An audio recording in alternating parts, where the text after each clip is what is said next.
Hey guys, Mark Foreman with an update on the Memaw table disaster. I think I have found the root cause, and it is not the cross grain cracking due to, the pressure with the grain going different directions. So let me show you what I found. Okay, I've turned the table over. I have a longer video coming on me taking this apart. But I turned the table over.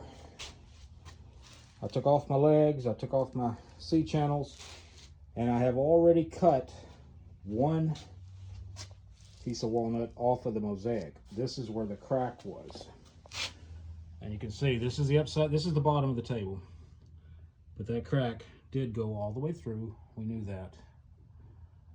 But let me turn this piece here over to where it's sitting on top, kind of sandwiched together, a mirror image, and I'll show you what I found. Okay, so I've got it flipped over now. So you're looking at the top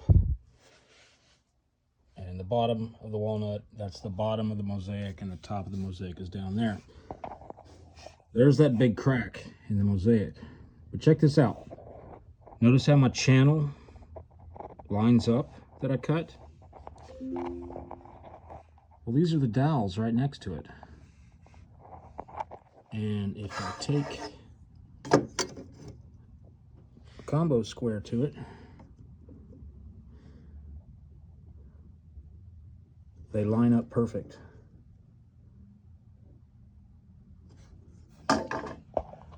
So how is that? Obviously, we've gained, about 1/8 of an inch. Well, that's the root problem right there. So yeah, I remembered when I was clamping all this together, the two big pieces of walnut and the mosaic in the middle, I had issues right there with them not wanting to come together, and I had to clamp the bejesus out of it to get it to fit.